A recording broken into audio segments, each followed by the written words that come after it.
Gente, vamos lá, vamos começar a nossa conversa de hoje, né? É importante que a gente lembre, né, que na aula que nós tivemos sexta-feira passada, nós estávamos conversando um pouco sobre a origem da alma, né? Depois de ter passado, feito algumas considerações na questão da alma, da questão da constituição do homem, né? Nós chegamos na questão da origem da alma, falamos sobre pelo menos duas grandes correntes que trabalham a ideia de como é que a alma surge no contexto dos seres humanos, né? E trabalhamos a ideia do traducionismo, ou traducionismo, como queiram, né?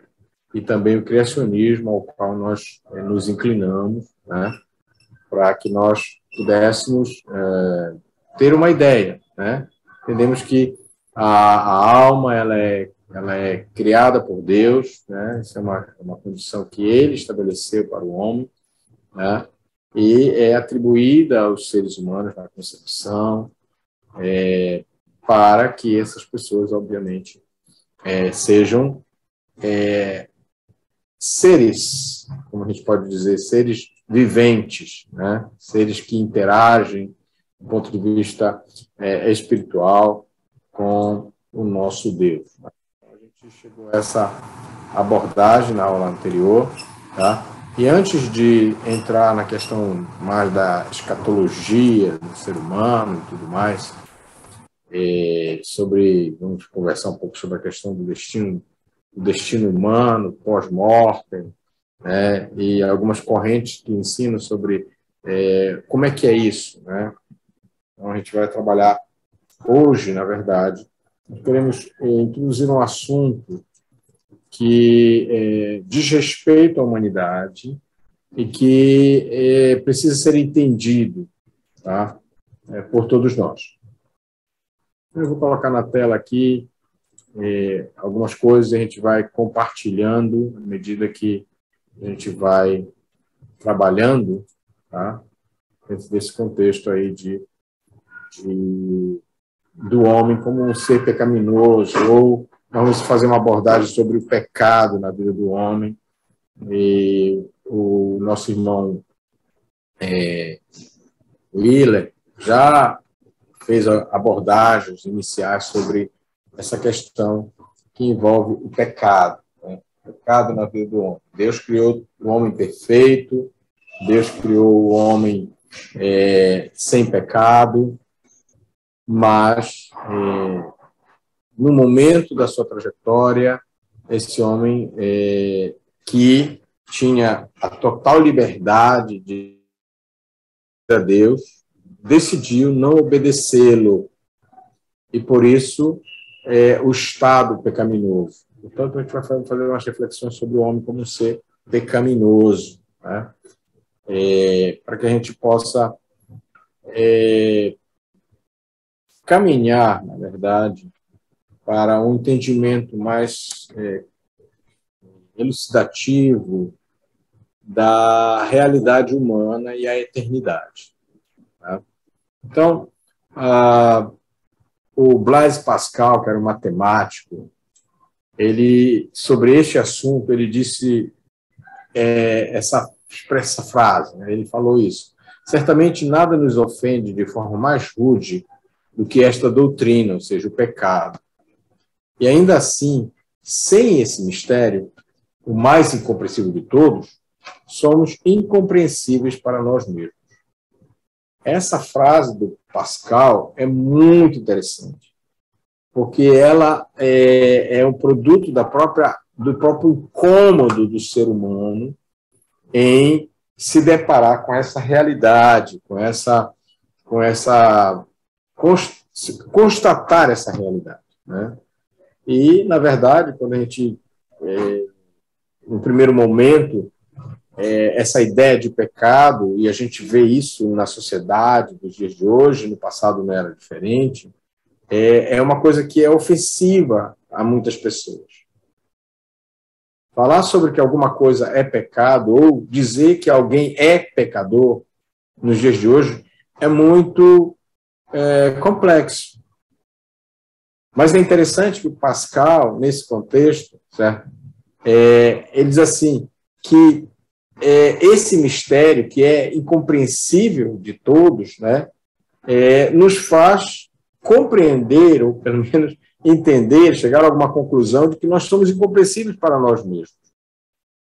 Ou seja, se nós não entendemos isso, certo? Nós somos desconhecidos para nós mesmos, essa ideia que ele traz, quando ele fala sobre a realidade do pecado, do que diz as Escrituras sobre o pecado. Então, fiquemos com essa frase aí do Pascal, inicialmente. Mas um outro cidadão chamado Edward Oakes, ele, sobre o pecado, ele também fez o seguinte comentário: em função do pecado, nascemos num mundo onde a rebelião contra Deus já tomou espaço e nos arrasta como numa correnteza. Esse homem foi um teólogo,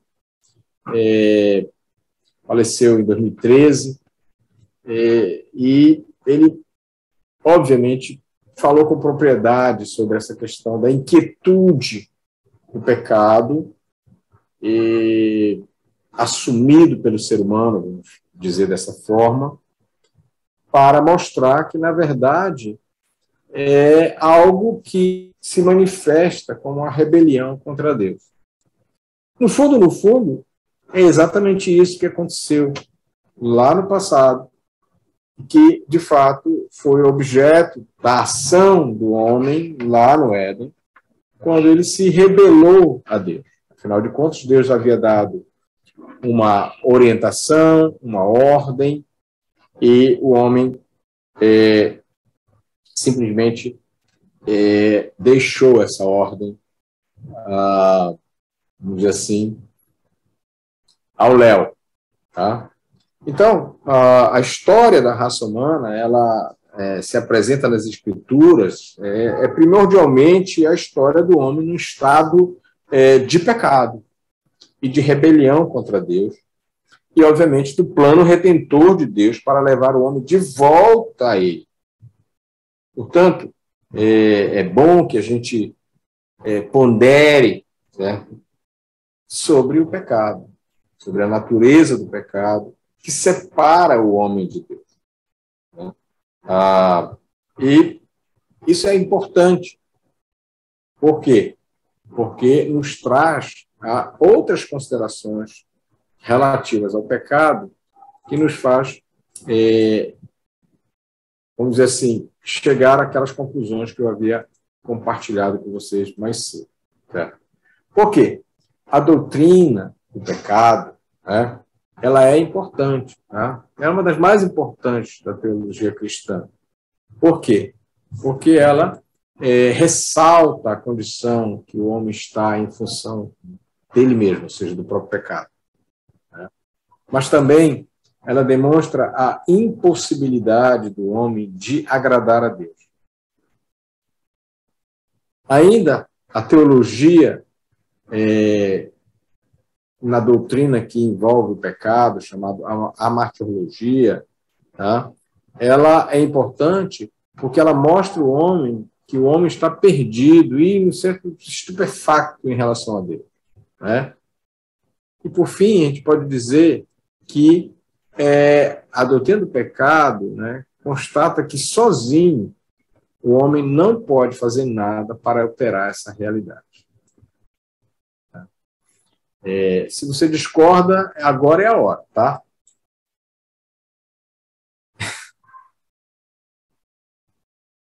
Agora é a hora, tá bom? Ok? Senão a gente vai continuar aqui. Nossa aula vai ser um pouco mais curta, provavelmente, hoje, tá? Mas é um curto, vamos dizer assim, importante, necessário para nós, tá bom? Muito bem. Então, vamos lá, tá? Pois bem, dito essas coisas, tá? Nós vamos caminhar aqui para exatamente algo relatado nas Escrituras, certo? que envolve a queda do homem. Isso aqui é a imagem que Michelangelo pintou no teto da Capela Sistina. Tem lá vários afrescos que ele pintou sobre a criação e sobre várias coisas, entre eles essa cena que fala do pecado do homem, né, a serpente, e depois a expulsão do homem do paraíso. É claro que a gente não é só arte, né? Então a gente está usando essa ideia para a gente trabalhar essa questão que envolve a queda do homem. Tá? A queda do homem, na verdade, ela se constituiu no marco histórico do pecado. Eu vou usar muito como referência um material produzido pelo teólogo Marcelo Berti, muito bacana, certo? Que a gente vai entremear com as nossas experiências e outros relatos, por exemplo, como o Wayne Grudem, e também o material do Dr. Dave Plaster, que é da nossa igreja, tá? Para que a gente possa refletir sobre essa aula. Tá? Então, a queda, na verdade, é o marco histórico do pecado no mundo. Tá? Então, por isso nós estamos dizendo que a queda é um fato histórico. Tá? Vamos chegar lá, tá? Vamos devagar. Tá? A queda, na verdade, né, ela se estende de uma forma bem interessante para que a gente possa não somente entender isso, tá? Mas compreender que é algo que é um fato. Tá? A queda é o marco da origem do pecado no mundo e de todas as deficiências que existem no mundo. É um momento histórico que explica, né, de uma forma bem interessante e cabalmente, creio eu, tanto a origem do mal, na verdade, todo o mal que existe no mundo, certo? Porque ela traz a concepção correta do pecado. Então, não compreender, por exemplo, o pecado do ponto de vista do Velho Testamento impossibilitará a cada um que pensa sobre a graça de Cristo entendê-la. Ou seja, né, entender essa questão que está lá no Velho Testamento, no mínimo, bloqueia o entendimento para que nós possamos vislumbrar a maravilhosa graça do Novo Testamento, que é onde a gente, vamos dizer assim, Deus direciona o seu relato para mostrar que, em face daquilo que lá atrás havia acontecido, surge o relato da redenção. É muito interessante isso. Então, a queda traz isso, como um fato. Tá? Então, da mesma forma, é necessário compreender que a queda também pode ser olhada não somente do ponto de vista histórico, mas também do ponto de vista teológico. Tá? Pois assim, né, a gente pode compreender as consequências danosas para a humanidade, né, nos seus múltiplos relacionamentos. Então, isso é importante que a gente fale. E é claro que, para que o fato se estabeleça, certo? Nós precisamos entender que o Éden é algo literal, ou seja, existiu de fato um lugar posicionado num determinado espaço geográfico do mundo onde essas coisas aconteceram. Então, entender a queda como um fato histórico exige, certo? Entender que vamos dizer assim, entender que existia um lugar literal, tá, onde aqueles acontecimentos narrados lá em Gênesis, certo, se mostram reais. Então, era necessário que o ambiente fosse real para que esses atos reais pudessem ter sido ou ter acontecido, ou ser executados. Né? Portanto, a despeito de que muitas pessoas dizem, você já vem com essa história de Adão, da maçã e tudo mais, certo? Mas a Bíblia ela é prodigiosa em nos mostrar e deixar claro que ela não deixa lacunas no sentido de que ela nos deixa ao léu, certo? Por exemplo, se você pega no Velho Testamento, você vai encontrar várias referências bibliográficas, geográficas, certo? E até de relevos dos locais onde, por exemplo, o povo de Israel passou, né? E aqui é muito interessante, tá? Então, se a gente pegar lá, né, esse jardim, por exemplo, ele é demonstrado na literatura bíblica, lá em Gênesis capítulo 2, né, versículos 8, 9 e 15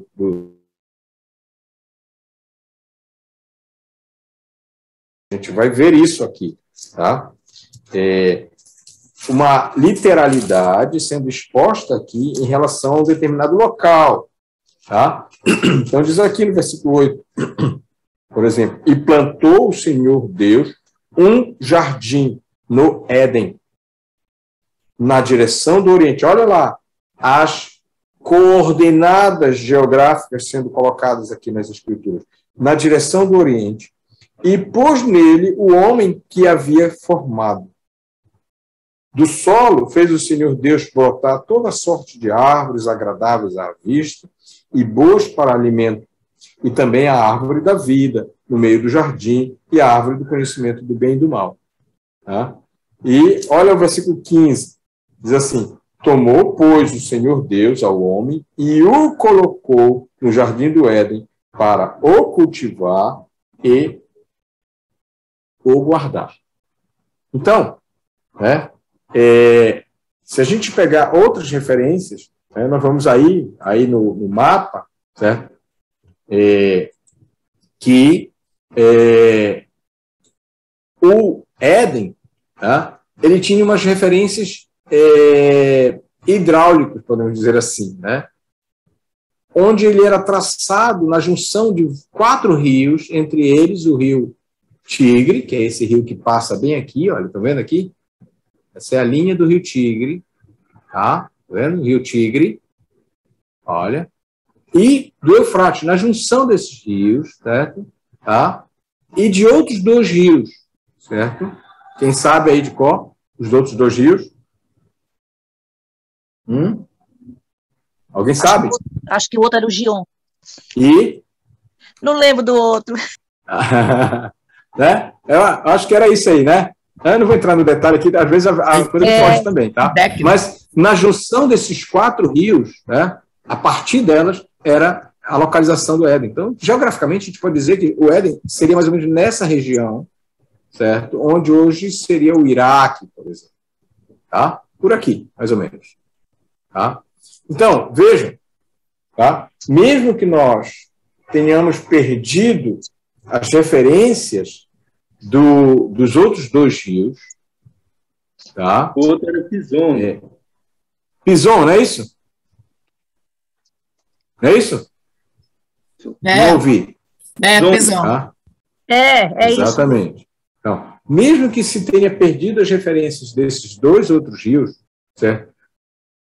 Deus fez preservar, obviamente, 2 deles, dos 4, para mostrar que há uma coerência geográfica para demonstrar um espaço físico onde, eventualmente, aquilo se manifestaria, ou os acontecimentos seriam registrados. Uma outra coisa também importante, à luz de questionamentos que envolvem, por exemplo, objeções, né, que são lançadas sobre a mitologia relacionada ao Jardim do Éden, né, não tem nada arqueologicamente descoberto sobre isso, como não tem muitas outras coisas, né, para evidenciar, né, a existência de um espaço como esse, né. Mas a gente tem que lembrar também, certo, que depois da queda, lá em Gênesis capítulo 3, versículo 24, Deus selou o jardim. É um mistério dele, né? Isso, obviamente, impossibilitaria que qualquer evidência arqueológica provavelmente fosse encontrada. Isso sem falar nos aspectos que envolvem o dilúvio, que veio depois, né? Enfim, e lembrar o seguinte, que o dilúvio não foi só chuva, Lembram? A Bíblia diz que todas as fontes, os locais das fontes termais, né, de água existentes, que até então estavam simplesmente controladas, foram simplesmente liberadas de uma forma abissal. E é claro que certamente isso também teve um impacto naquela região que a gente não pode dizer, né, que tudo ficou intocado. É óbvio que não é verdade? Então, primeira coisa para a gente trabalhar, né, é um local. A gente precisa entender que, né, o Éden era um lugar literal. E mesmo que não tenhamos evidências arqueológicas para isso, isso não invalida o relato, uma vez que há evidências de que o relato não é fictício. Né? Por quê? Porque há citação, né, lá naquela época, lá atrás, de pelo menos duas grandes referências para nós hoje. Tá? Então, a queda, ela é um fato histórico. Tá? E, como eu disse, para ser um fato histórico, é preciso entender que o Éden era um local literalmente existente naquele contexto, certo? E isso é extremamente importante para nós. A outra coisa que nós precisamos entender da queda como um fato histórico, certo? É sobre a pessoa de Adão. Adão também tinha que ser, né, alguém histórico e literal. Tá? Nós não podemos dizer que, para a literalidade do texto bíblico, tá, é onde os relatos estão interligados e um vai corroborando com o outro, certo? Imaginar que essa é uma história, esse cara nunca existiu. Tá? Esse é um outro ponto que é muito atacado. Tá? Então, há muita argumentação no sentido de mostrar, né, que Adão não existiu, que isso é um mito, isso é algo irreal. E para dizer isso, né, alguns dizem assim, porque o autor de Gênesis utilizou de um estilo poético, né, cheio de paralelismo, né, algumas relacionadas com mitos antigos, né, e tal, né, enfim, tá, para estabelecer, né, uma eventual contradição entre o relato e a própria ciência. Porém, os escritores bíblicos, certo, dão conta, tá, de que tanto Adão quanto Eva são personagens históricos e encontrados em uma leitura literal de Gênesis.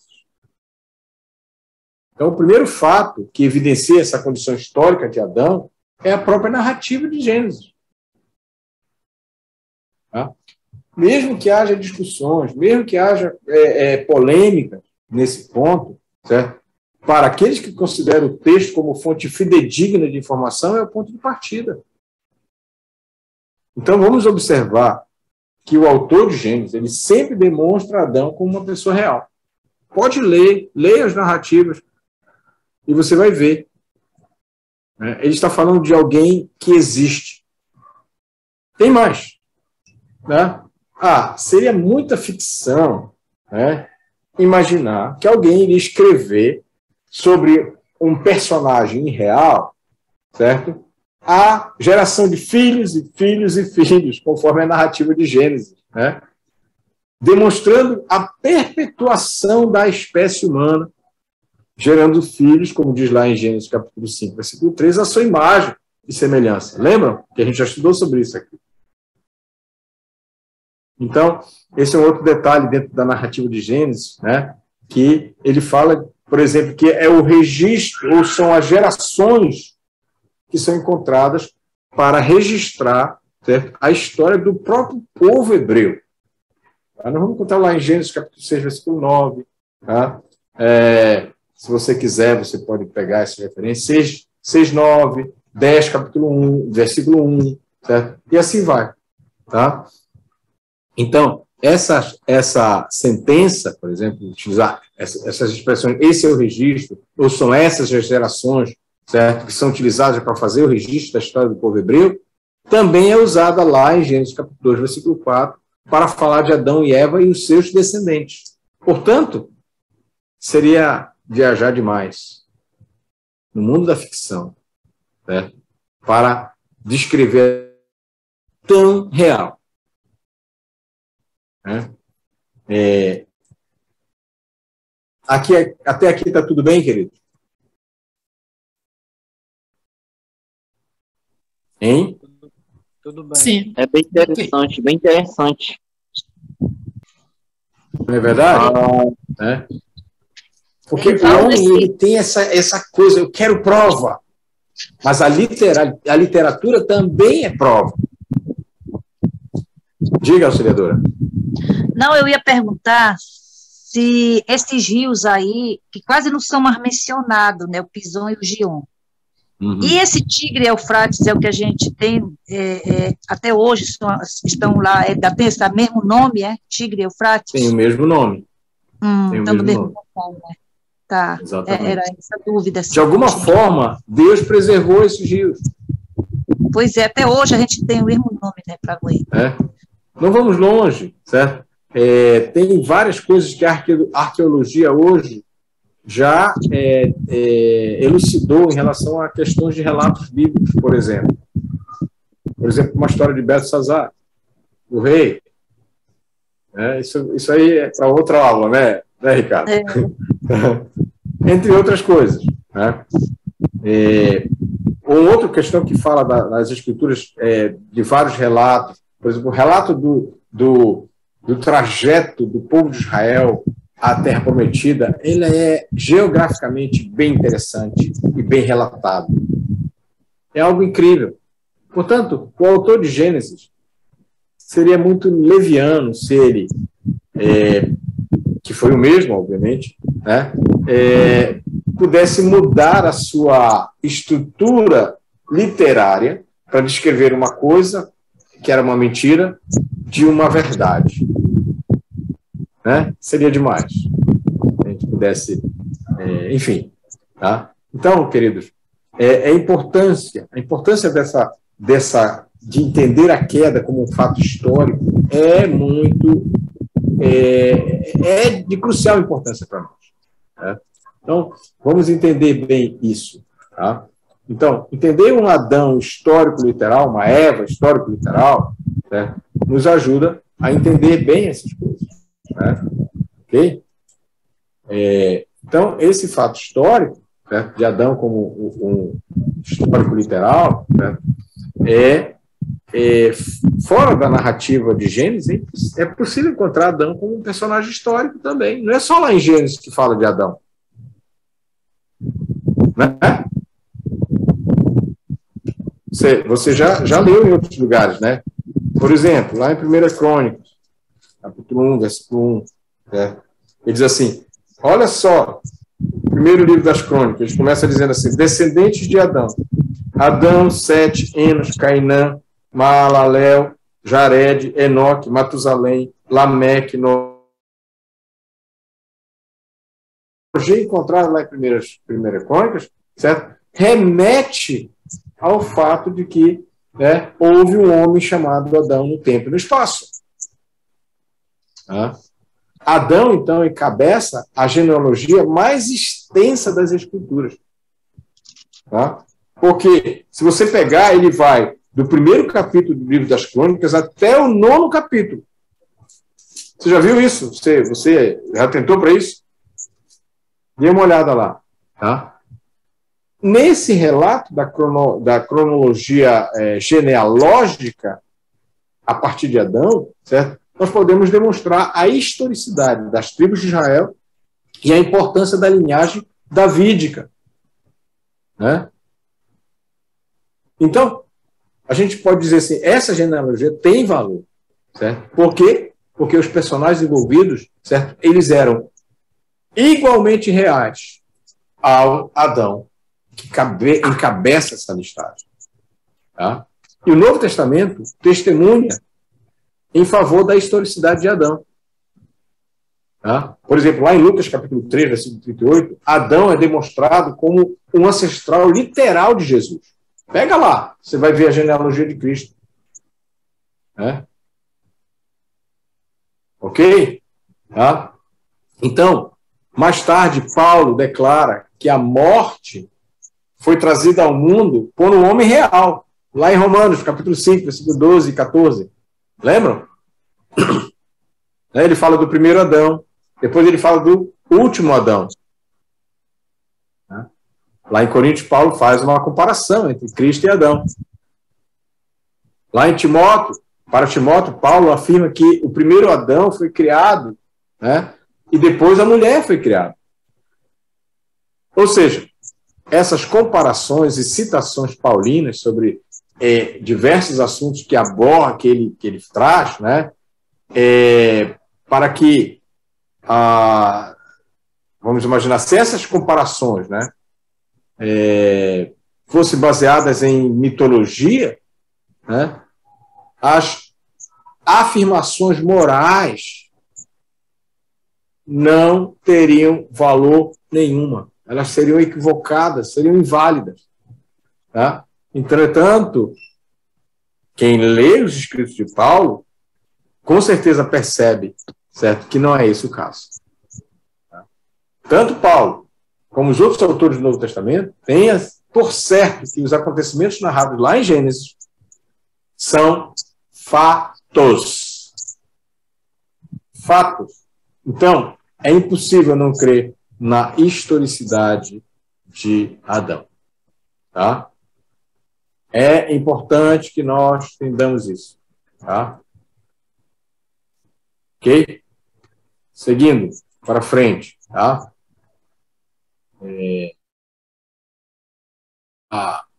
Deixa eu ver aqui. Bem, então, o que nos sobra? Né? Vamos pensar aqui. Tá?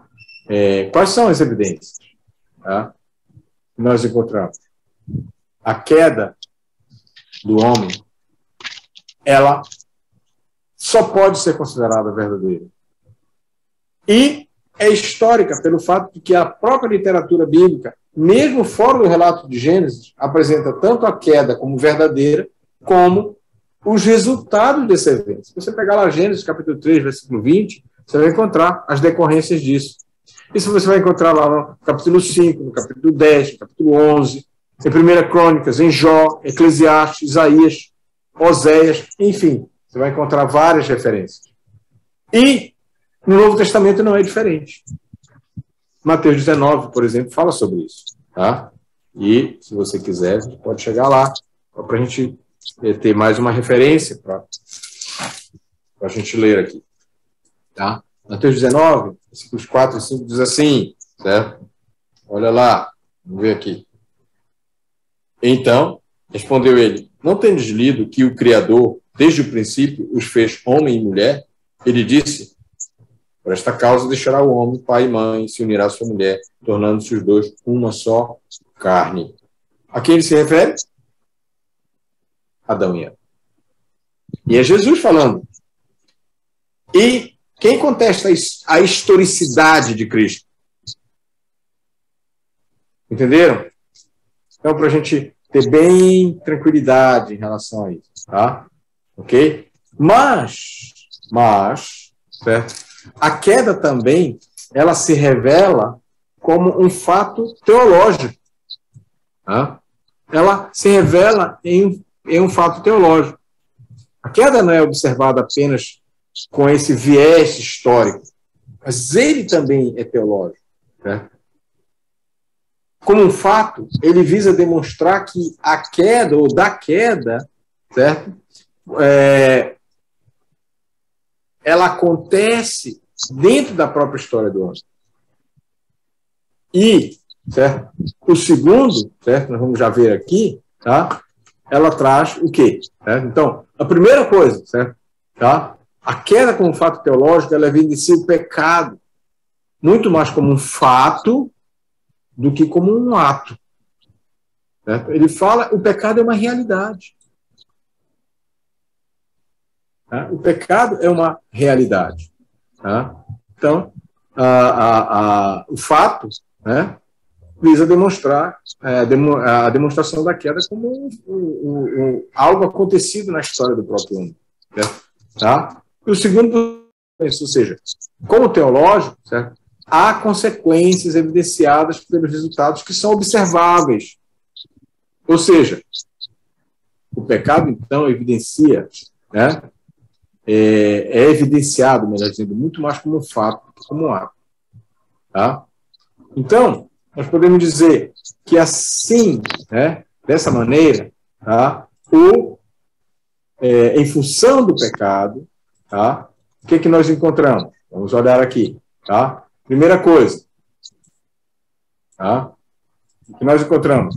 A natureza humana foi corrompida por inteiro. A natureza humana foi corrompida por inteiro. Ou seja, todos os aspectos do homem foram pervertidos a ponto de deteriorar, né, se deteriorar com o passar do tempo. Tá? Isso é importante. A gente vai ver um esquema mais tarde, em outro momento, numa outra aula, para corroborar bem isso que a gente está dizendo aqui. Tá? Então, primeira coisa, a queda, como um fato teológico, diz que a natureza humana foi corrompida por inteiro. Essa ideia que muita gente, gente que não é cristã, diz que o homem nasce bom, não, o homem é de índole boa. Cuidado, isso não é verdade. Não é? Nós sabemos disso. Tá? A segunda conclusão que nós tiramos da queda como fato teológico, tá, é que a imagem de Deus no homem foi maculada. Nós falamos sobre isso, o professor Willer falou antes sobre isso. Tá? O homem não deixou de ter essa imagem, mas não é a mesma essência. A imagem não é a mesma quando Deus formou o homem, né, sem pecado, sem nenhum tipo de senão. Né? Então, teologicamente, a imagem do homem foi imaculada e nós só podemos entender isso de forma com entendimento teológico. Né?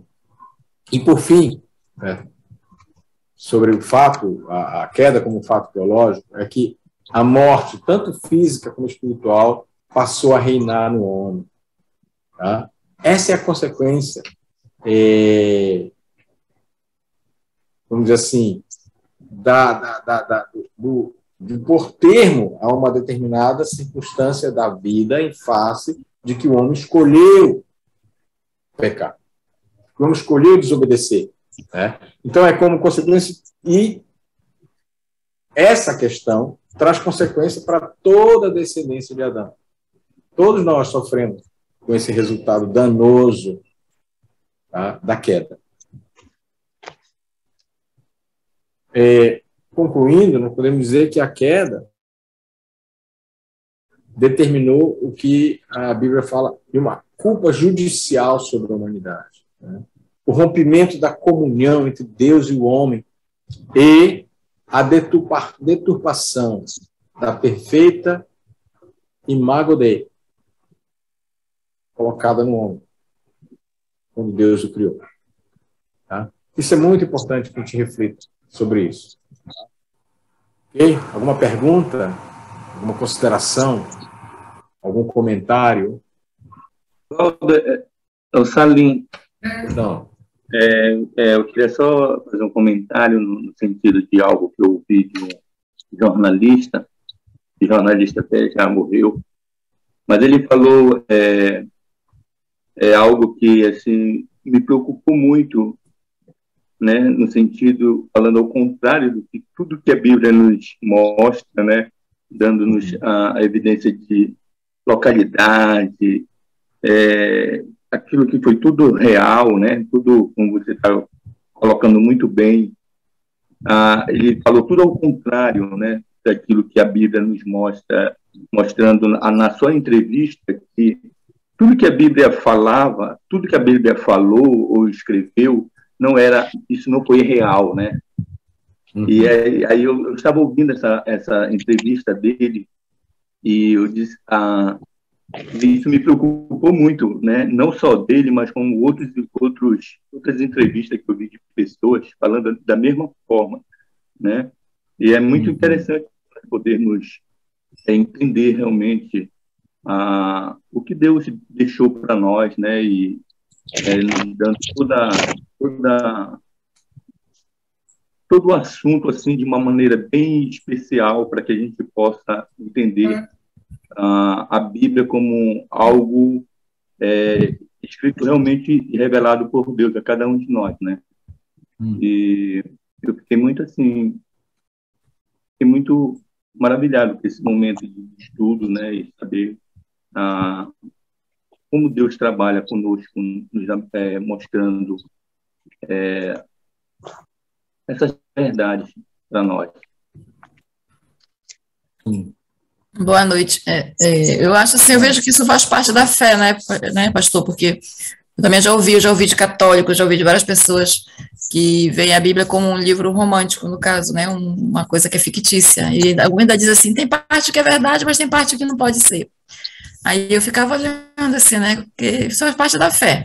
Para nós que temos fé, que cremos, é um documentário, né? É uma espécie de documento mesmo que comprova coisas que nós não vivenciamos, como hoje a nossa certidão de nascimento vai ficar para a posteridade, né, para comprovar que nós existimos. É um documento, é uma coisa que comprova mesmo algo que existiu, né? Para nós que temos fé, mas isso também passa pela fé, porque para muita gente, e até para algumas que são religiosas, né, dependendo da religião, ela é um livro fictício, ela é tipo um romance, né? Uma coisa que foi escrita, mas ali aquela linguagem não é real, né? Sim. Mais alguém? Vamos lá, gente. É hora de participar. Pastor, eu queria fazer uma pergunta assim, né? Não sei se vai fugir. Se fugir muito do assunto, você pode deixar para outro momento. É uma coisa que já me perguntaram, e eu acredito dessa maneira, mas eu posso estar errada. A partir da queda do homem, né?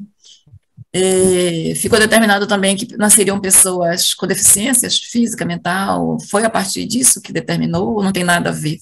Porque pessoas na igreja me perguntaram, por que uma senhora teve um filho assim? Eu digo, olha, eu vejo que tudo desde que o mundo, né, que o homem caiu, né, que a Bíblia fala, né, que as coisas não foram mais como antes, a própria terra passou a produzir erva daninha e etc, né? Então, eu acho que toda a posteridade do homem ficou comprometida também. Seria aí ou estou errado de achar isso? Eu vou lhe responder com a resposta que Jesus usou para os discípulos lá, lembra? Para que o nome daí seja glorificado. Exatamente. Não pelo pecado do pai, né, da mãe. Exatamente. Porque às vezes a gente coloca como sendo... É óbvio que o pecado, obviamente, ela traz uma série de mazelas. A gente vai ver isso aqui. Certo? E aí você vai poder tirar algumas conclusões em face da pergunta que a pessoa está trazendo para você. Certo? Por quê? Porque essas situações de dificuldade de saúde, certo? Elas estão diretamente ligadas ao fato de que nós passamos a ser seres, vamos dizer assim, mortais. Né? Então, a gente precisa entender bem isso. Tá? Alguém ia falar aí, quem era? Acho que era uma auxiliadora. Não, eu acho assim, essa parte assim, da queda do homem, e a gente prossegue lendo lá em Gênesis 5, né, a corrupção do gênero humano, tem um versículo lá que nos acompanha até hoje, né, que diz que Deus, que era continuamente mal todo o desígnio do seu coração, se referindo a nós, seres humanos, a partir daquele momento histórico, né, e que lá era o Novo Testamento, eu não estou me recordando qual é o livro, mas que fala mais ou menos assim, que Jesus não se deixava enganar, porque ele conhecia o que era o coração humano, né? Se referindo ali numa dos desafios deles ali com os fariseus, né? Então, prosseguiu, né? Era continuamente mal e que Jesus ele não se deixava enganar com isso, não. E que hoje é o mal da humanidade e que muitos dos nossos conterrâneos atuais, né, que estamos vivendo na atualidade, a maioria, que eu quero dizer, não vê as consequências do pecado, né? Eu vejo assim, todo o problema do homem, em toda e qualquer situação, é o pecado, né, que nos acompanha desde lá, do Éden, né? E que, ao mesmo tempo, Deus, na sua infinita graça, nos dá a solução para isso, mas o homem não procura. Por quê? Porque é continuamente mal, todo designa do seu coração, né, acompanha. E isso tem a ver com a queda. Pois não nos iludemos. Tá? Esse relato tem a ver com a queda. Bom? Tá vamos bom. lá, vamos seguir? Bem, aí a gente chega... Oi, quem? Quem ia falar? Bem, então vamos lá. Então, a gente chega a esse ponto aqui da nossa conversa. Né? O que é pecado? Tá? Talvez vai responder um pouquinho aí, algumas perguntas aí angustiadas que tem. Né? Eu não vou me deter a muitas terminologias, mas assim, é importante que a gente lembre. Primeira coisa que eu creio, precisa entender o que não é pecado. Tá? Há algumas definições falsas sobre o pecado. Por exemplo, que o pecado é uma ilusão. Você já deve ter ouvido isso aí, né? O pecado é uma ilusão, né? Já. E, na verdade, é uma realidade, né? A ciência cristã, ela mostra isso. Uma outra coisa de definição que é falsa é que o pecado é característico da nossa condição como seres finitos. Somos finitos, então é natural. O inverso é verdadeiro, não isso. Tá? Outra coisa é restringir o pecado à questão da sensualidade. Né? Ou seja, a natureza física ela é inferior. Nós já falamos sobre isso aqui, nas almas, sobre a alma e o corpo, lembra? Tá? Tentando dominar a natureza espiritual, que é superior. Né? E aqui, certo? Quem define pecado dessa maneira, ou restringe pecado a essa circunstância, certo? Ele volta, é como se tivesse uma ressaca neoplatônica. Né? Nós falamos sobre isso, lembra de Platão? Né? Lembra dos gregos? Né? Então, aqui é dizer que a carne ou o corpo, ou seja, essa natureza inferior, como eles diziam, certo? Ou pecaminosa, é ruim. E a alma e o espírito, ou o espírito, né? Que é a natureza superior, né? É boa. Tá? E a gente já viu que isso não procede, né? Das circunstâncias, das falas que falamos sobre a alma e o espírito, né? A parte material do homem. Tá? Então, né? Restringir a questão de relegar ao corpo todo esse peso do pecado, tem que ter muito cuidado. Tá? Ok? A gente precisa ir muito longe, basta considerar os desejos, né? Ou as obras da carne que Paulo cita lá em Gálatas. Né? E assim a gente poderia dizer algumas das definições incompletas do pecado, mas nós não vamos trabalhar muito isso, só quero trazer para vocês algumas ideias hoje à noite, por conta da hora também, certo?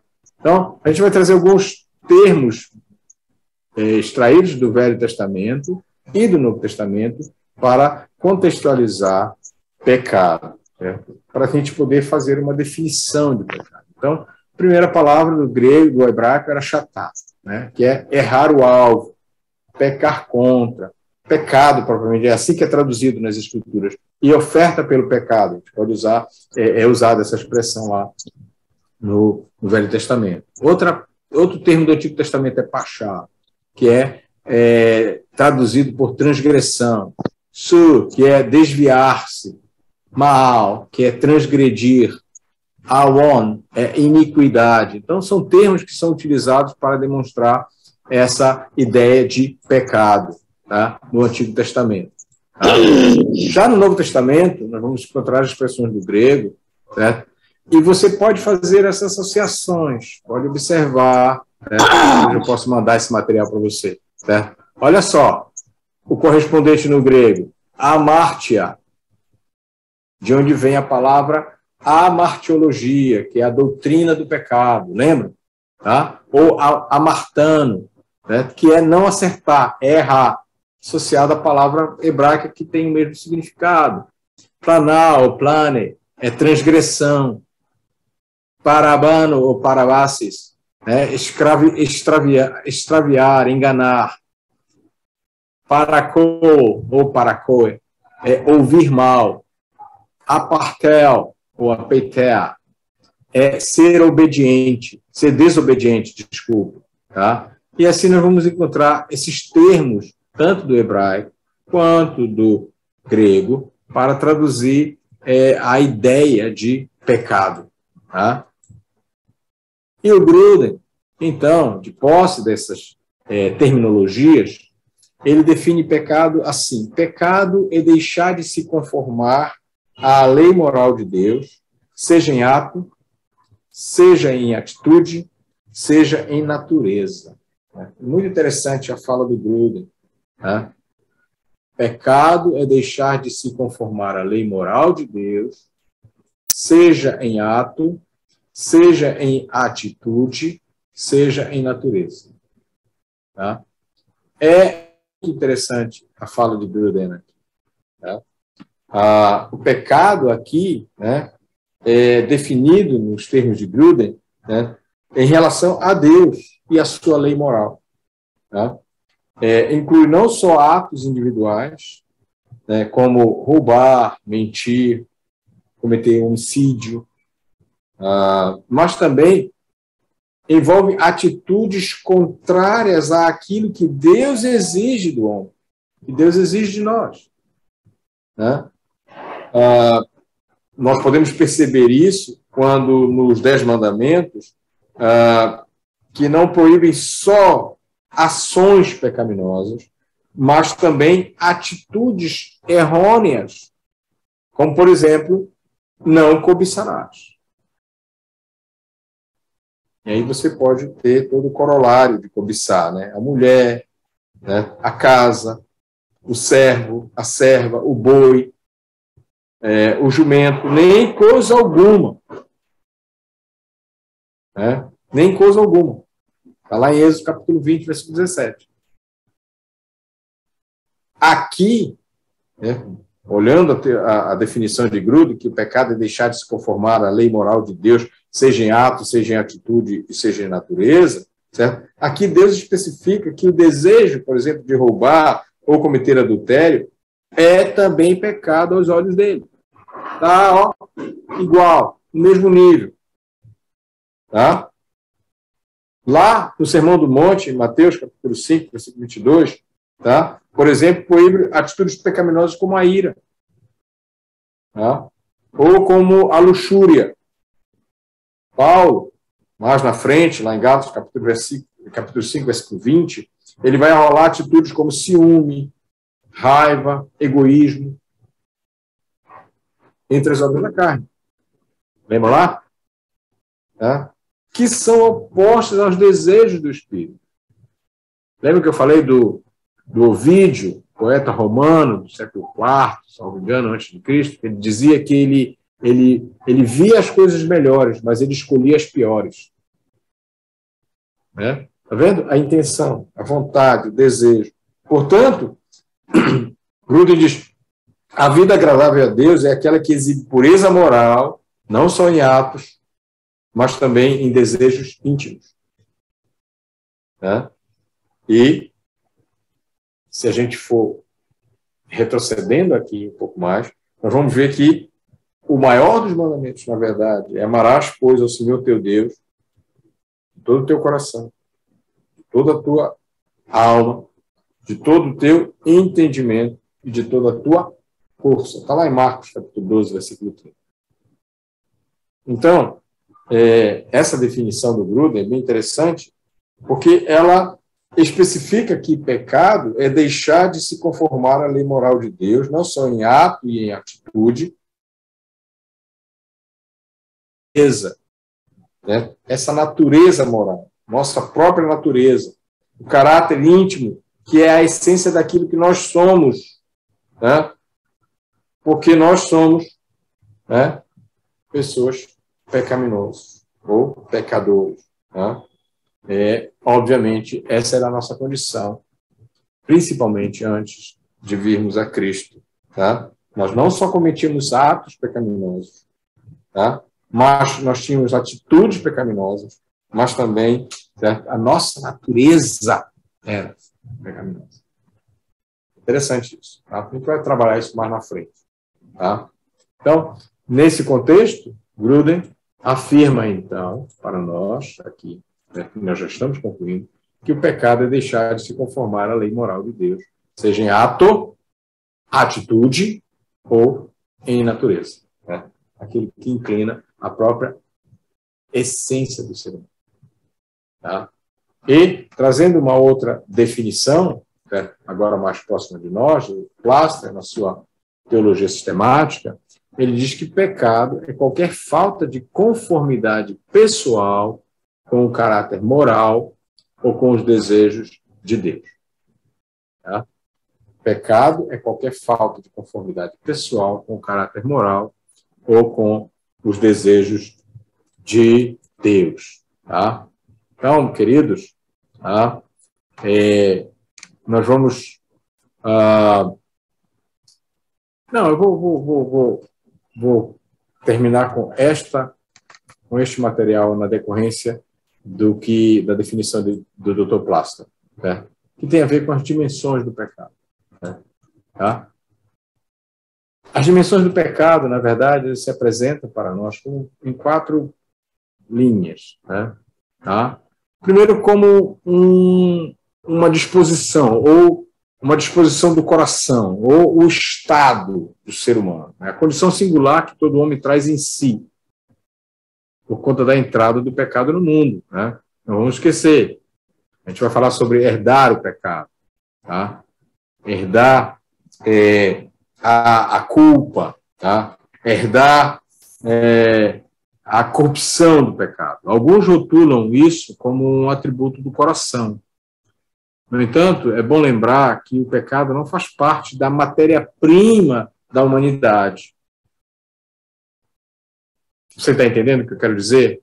Porque quando Deus criou, Deus não criou o homem em pecado. Deus criou o homem perfeito. Então, o pecado, na verdade, é um intruso nesse contexto. Tá? Agora, tem a dimensão do pecado na dimensão do pensamento, da intenção, um impulso, uma intenção, um intento, uma vontade, podemos dizer assim. Certo? É como, enfim, uma tentativa. Né? Mateus capítulo 5, versículos 27 e 28 nos mostra isso. Olha só o que nos diz. Tá? Vamos lá pegar aqui o contexto para a gente poder concluir a nossa conversa de hoje. Tá? Diz assim, a palavra do Senhor.